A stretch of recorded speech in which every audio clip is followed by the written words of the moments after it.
Here's Sandy, chapter 38, entitled Exams. The day of the exams came, and Simon was sitting in the classroom with his palms sweating and his heart racing. He flicked through the questions, and his heart began to sink. He wanted to be confident, but with so many questions to answer, it was difficult. Slowly, his confidence returned as he answered question after question. He was glad that he'd had his long revision with Amy, or it would have been a disaster. At the end of the exam, he had filled the paper just in time, and although he had guessed a few questions, he was sure he'd done all right. He met Amy for coffee and they chatted about how they'd done. As usual, she was super confident and she told him not to worry and stress. After all the stress of the last few days, he decided to take her advice. They had a coffee together and then they went to the library to revise more for the next exam. And then they walked home hand in hand. The snow had begun to fall, providing a carpet for them to walk on. It was a wonderful feeling to be together, and they couldn't wait to see Sandy when they got back. She also looked happy to see them, and her tongue was lolling out and she was panting wildly. Simon fed her, and she gobbled up her meals, which was a good sign.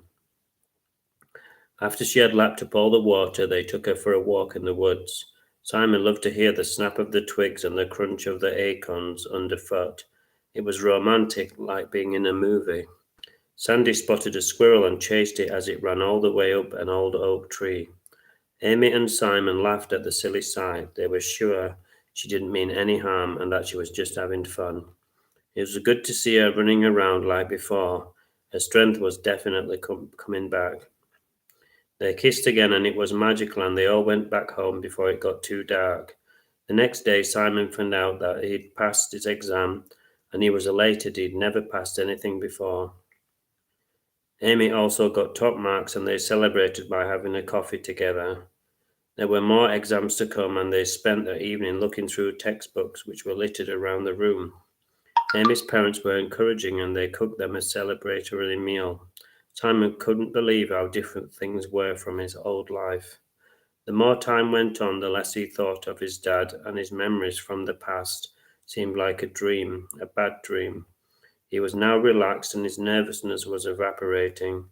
Before he had been on edge all the time, and in the past he couldn't sleep and he was tired all the time. It was no wonder he hadn't done well at school when he was too tired to concentrate.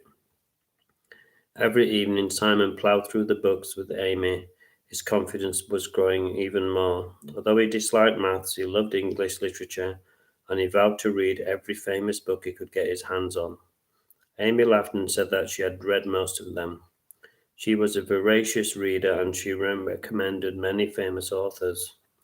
Many a night they sat together reading poetry to each other and other famous passages of literature. When Simon got an A for his English exam, all the family went for a celebratory meal. Sandy had a favourite, pedigree chum, and every day she seemed to be getting even stronger.